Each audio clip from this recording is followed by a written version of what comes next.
welcome to this week's End of Days Update, coming to you from Tulsa, Oklahoma. We had such a great time in Montgomery, Alabama at Harvest Family Church this last weekend. Great crowds. People are so hungry. I say that every week, but it is wonderful to see the church excited about the coming of the Lord. If you're anywhere near Ohio, we'll be in the northeastern part of Ohio at Jubilee Christian Fellowship this coming Sunday morning and Sunday night. England is excited about coming. He's going to try to be there. So we're coming to you every week to look at the different things that point to the coming of the Lord, specifically the gathering of nations for the Ezekiel 38 war, because that happens just after the rapture. And so the rapture is signless. The second coming has tons of signs. In our book that's coming out in June, I think we're at 75 signs right now. So, and I hear people say, well, how can you be bold about the Ezekiel 38 war happening after the rapture? Well, because God physically intervenes for Israel in this dispensation, and He left the authority up to the church. Notice Hitler killed 6 million Jews, and God didn't intervene. It was the church has authority. So it's the first time it goes back to Old Covenant time, and God's able to do some things more radical. So that's why we look at those things and the setup for it. And man, the last couple of weeks, it's gotten more and more blatant, more and more radical, the setup for the Ezekiel 38 war. So let's talk about what's happened around Israel and how it's so literally falling into place. Number one, we'll start with Russia. Of course, you had world leaders talking to Russia this last week. You had Putin dealing with Boris Johnson from England. You had Putin talking to Emmanuel Macron from France, trying to basically diffuse the whole situation, because Russia has 170,000 troops, and they're hauling more armory. The whole big deal breaker there was they brought in tactical nuclear weapons. That's why America had their ambassadors come out of the Ukraine because of that. That's absolutely radical. Not any time in our lifetime have tactical nuclear weapons been used. So to do that's pretty crazy. Now this lets us all know how close we are to something like this breaking out. Is they started opening up mobile Army surgical hospitals. They started bringing in blood, knowing there's going to be casualties. And it's just intriguing that Putin's blaming the United States and NATO for this. So, but this has been in the cards for years. Everyone around the area knows this was going to happen eventually. So what's going to happen, this will eventually happen, and it's a doorway for Russia to come down on Israel in the Ezekiel 38 war. It's not the Ezekiel 38 war, but it leads up to that. So that's pretty radical. In the midst of all of that, you had 4 Russian bombers fly into England's airspace. England had to literally send out fighter planes to intercept them. Crazy. And then you had China send 39 airplanes into Taiwanese airspace. Taiwan had to have fighters go up to stop those. I mean, it's just amazing how everything is getting ready for World War. What probably intrigues me the most is a few things happen with Russia, Syria, and Israel. This is a big deal. Remember how last week I talked about Russia sending up jets to literally go on the Golan Heights all the way up to the Euphrates rivers, and that was kind of to block Israel being able to come in and take out the convoys that have been coming down from Iran. But listen to this: you had 3 airplanes come down, 3 huge airplanes come down from Iran into Syria that landed at Russian air bases. And Russia let them do that. So literally Russia is helping them get ready for World War III. This is absolutely crazy. And right after that, you had Russian troops got sent to Latakia, Syria. Now, what's the big deal about Latakia? That's where Israel has had to preemptively strike right there, all those containers coming in with all kinds of weaponry.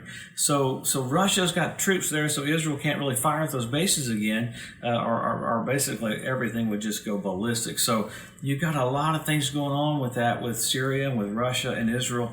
Man, it's completely going intriguing to me. So in the middle of all of that, you have NASA coming up with a brand new site. We talked about the new site for asteroids, but this one is more encompassing. It's really huge.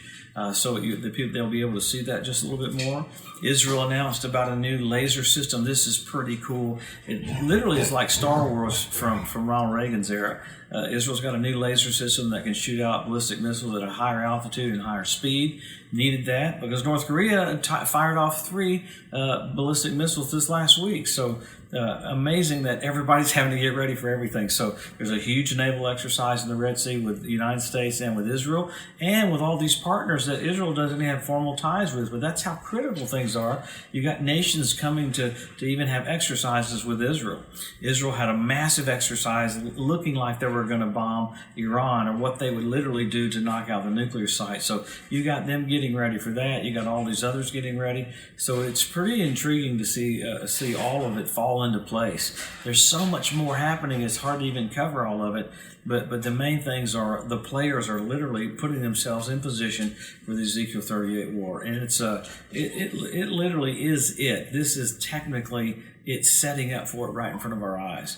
So you had an earthquake in Oklahoma yesterday. You had some earthquakes in different parts of the world. So you got earthquakes, you got asteroids, you got Russia doing what they said they're going to do. And it's hard to even put it into a thought pattern of this is literally fulfilling right in front of our eyes. It's amazing. Jesus said, hey, you can tell what the weather's going to be, but you don't know your hour of visitation.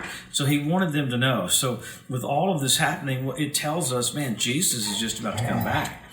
And literally, when you see Russia doing the things that they're doing, and Israel having to do what they're doing, as far as the Red Sea activity like that, just all these activities all over the earth are just amazing with all the military. So how crazy is it to see that Jesus is just about to come back? So with all of that, and there's much more, let's talk about the signs. We get into it every single week.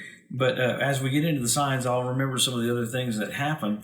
But number one, Israel made a nation. Number two, Jerusalem won back. Jesus said the generation that sees those two events will not pass away till all is fulfilled. So remarkable, the two main signs have happened in our lifetime. But then the Hebrew language was restored. You got the Ethiopian Jews brought back. You've got the fertility of the land of Israel. You got the revival of the Roman Empire. You have the Temple Mount Institute that's in position. You had foxes show up on the Temple Mount. That's Lamentations 5:18. You had the ritual baths around the Temple Mount fill up with water, which is astonishing. You had fish showing up in the Dead Sea a couple of years ago. Now this one's just remarkable about the Dead Sea. This 6 or 7 weeks ago, you had the Dead Sea turn blood red where Sodom and Gomorrah was. And that's pretty amazing, but it happened on the Day of Atonement. So you have all of those things. You have 172 different species of predatory birds start showing up in the land of Israel because the cleanup crew's got to work right after the Ezekiel 38 war. And 7 years later, at the Battle of Armageddon, God calls on the fowl of the air to clean the land up again. So you got the cleanup crew in position. So you have fish in position, birds in position. You got Russia literally doing everything the Bible says that it would do just before it comes down on Israel. So it's pretty amazing. So all these signs are flawless. They're precise. They're inarguable. I mean, the Bible says men would be lovers themselves. We have selfie sticks. How crazy is that? So with all of these, you had the History Channel show that Bishop Malachi gave the Pope's coat of arms 114 out of 114. The History Channel said that's statistically impossible. And the 114 is the one that we have right now. So absolutely amazing. So once you get into all that, there's even more signs. It's remarkable that sometimes you'll be in a service and you'll go through about 25 or 30 signs, and people will come up to me and go, "Are we really living right for the coming of the Lord?" I mean, Jesus said if you see 2 of those, but we got about 75. So amazing to have them happening right in front of our eyes. So many, many, many more signs that are so cool. But then you go into signals. Because, I mean, the Bible says the planets would be for signals for us. They would be, they declare the glory of God. And in Genesis, the Bible said they would be signals for us, or signs. So you had blood red moons on Passover and Tabernacles. A few years ago, you had 4 in a row. When's the last time you had 4 in a row on Passover and Tabernacles? 1967 when Jerusalem was won back. 1948 when Israel was made a nation, and 1492 at the Edict of Expulsion when the Jews were kicked out of Spain. So you had remarkable things happening in the heavens coinciding with things happening with Israel. So that's pretty radical. But then last year you had the Bethlehem Star, you had Jupiter, Regulus, Venus come together at the birth of Jesus, and you had the constellation Virgo. And this last year, NBC News said we have a celestial event. You got Jupiter, you got Regulus, you got Venus coming together, Bethlehem Star. First time in 2,000 years.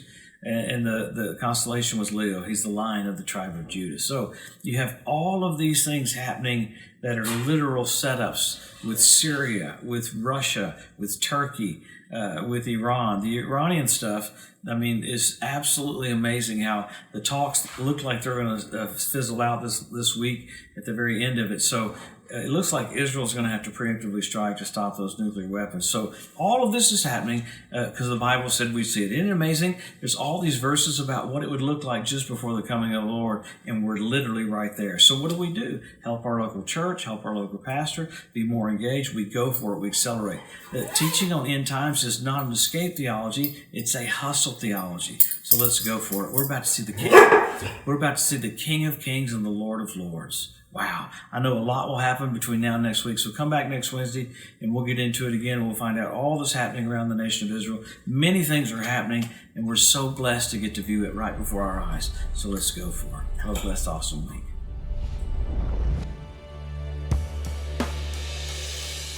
Thanks for joining us today at the End of Days Update. If you'd like to be notified every time there's a new post, just go to the edu at josephmorris.com and subscribe to receive email alerts. If these posts and updates have been a blessing to you, please consider making a one-time donation to help get the message out, or even becoming a monthly partner with Joseph Morris Ministries. Thanks again for tuning in to the EDU, and we'll see you next week.